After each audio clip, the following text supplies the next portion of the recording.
Hello and welcome to a Blu-ray, a birthday Blu-ray update. Yes, collection update, and there's a few Blu-rays, well, quite a few Blu-rays here.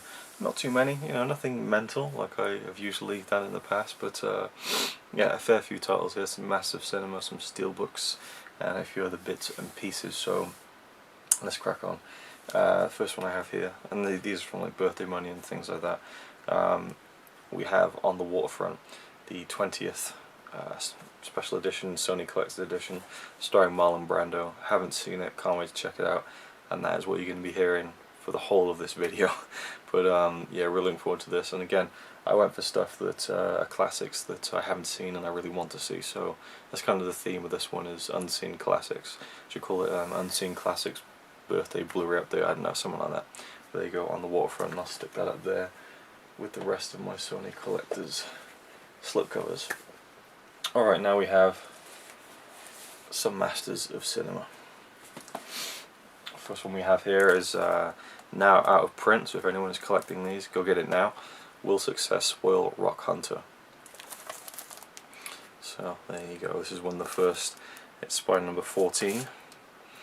Has a new video introduction by Joe Dante, who directed a film I have in this update, so that's interesting. You must like the film. Theatrical trailer and vintage movie tone short with Jane Mansfield promoting the film. So not too many special features, but yeah, looks like a classic kind of Hollywood 50s movie, so I'm looking forward to seeing it at some point, but glad I managed to get it before it got too expensive. This one was ridiculously cheap. This was part of a recent sale on Amazon. La Poison.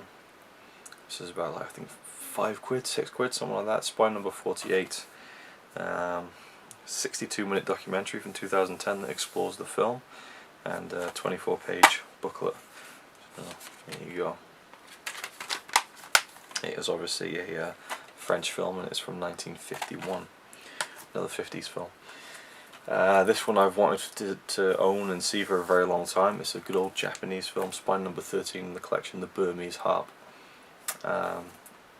And a new video interview with scholar and filmmaker Tony Raines. Wow, he never usually turns up in these Japanese Blu-ray releases. That's weird. Only kidding.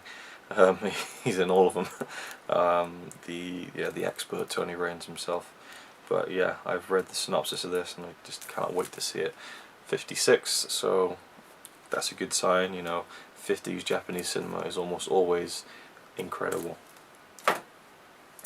Then we'll go over to a silent film, spine number 19, Coeur Fidèle. Not sure if that's how you pronounce it. Is it a French one? Yeah, a 1923 French film, filmed by Jean Epstein, or Epstein. Has a new score and original French intertitles, newly translated English subtitles, and a gallery of rare photography. So yeah, don't know anything about it, but it's a silent film, so maybe I'll cover it in an upcoming video that has something to do with silent films. And I finally rounded off the steelbook collection. I got the final Master Cinema steelbook that I've been missing from the collection. Repo Man by Alex Cox. So yeah, I really like this one. I love the black and the red. It's really nice. And if you open it up, you got that there. Let's take the disc out and show you the bit of the inside artwork there. Pretty cool. Again, don't know anything about this film, but it is from the 80s, so a bit of a change of pace from those ones. What we got here, we got 1984. Ton of special features. All new 2012 video piece by Cox, offering further thoughts on the film. Entire TV version, this legendary variant prepared by Cox for network television, incorporates deleted material and surreal overdubs in place of profanity. Awesome. Repossessed, a retrospective video piece on the making of the film.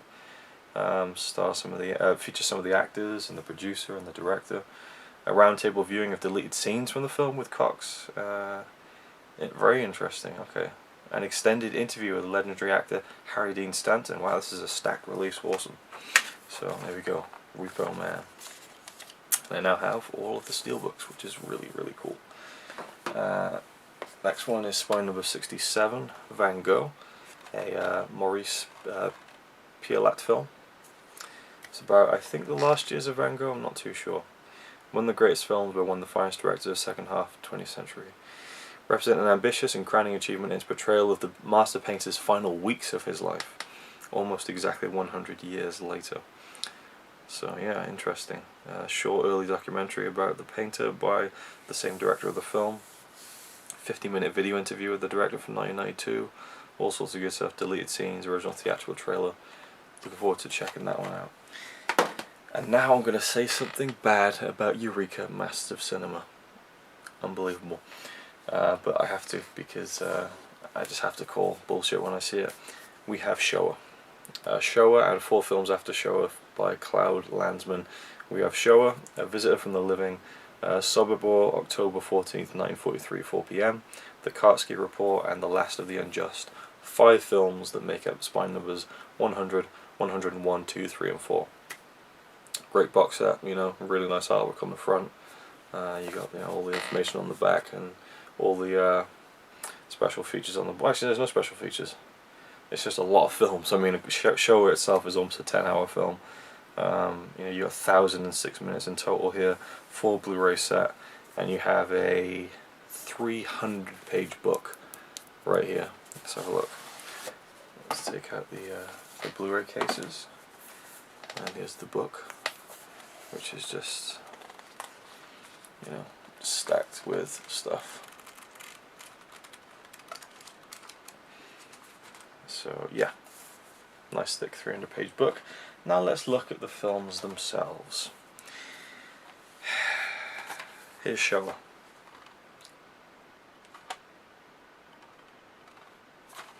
And here's the 4 films after Showa.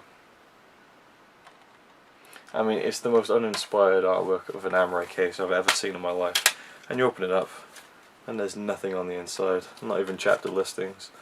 Just blank. Blank, blank, blank. Open up this one. Nothing.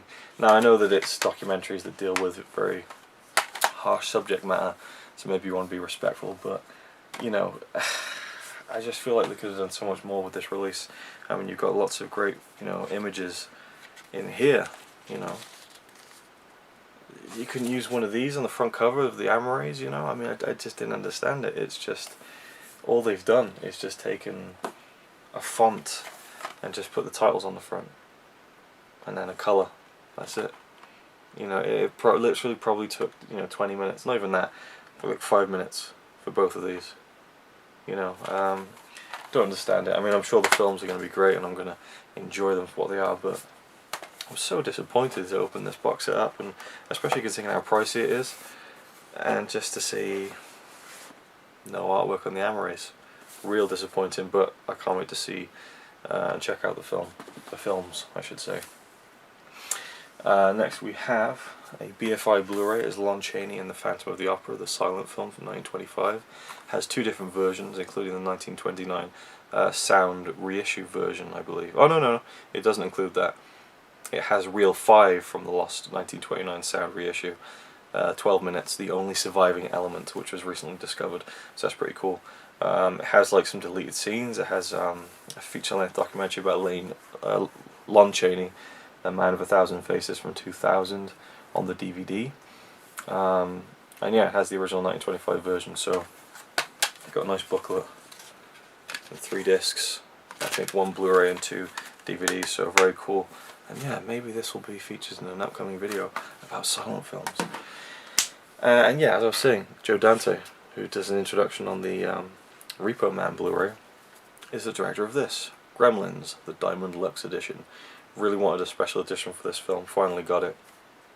Sent my normal version to a friend, and you have a 2nd disc of bonus features, all new stuff.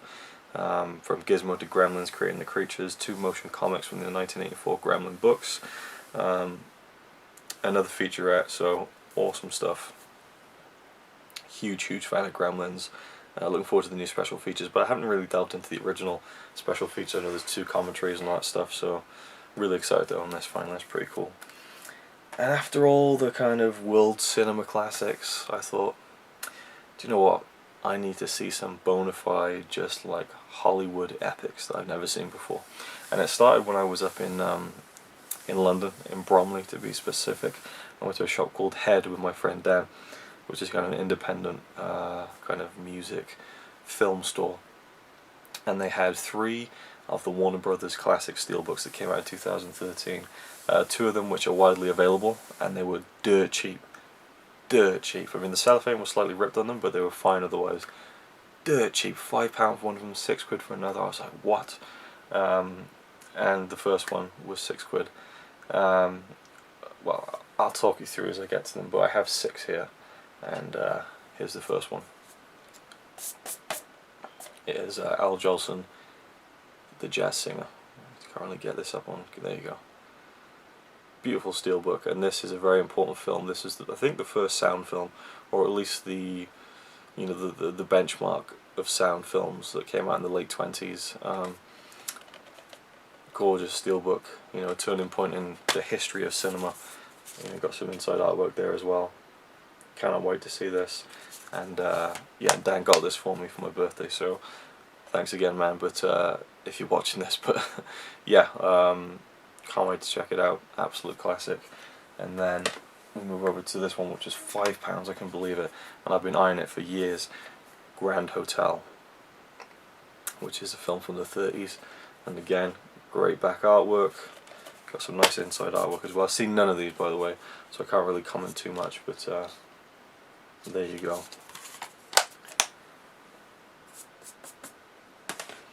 And then this one was £9, and it is now out of print. It's like 30-40 quid on Amazon.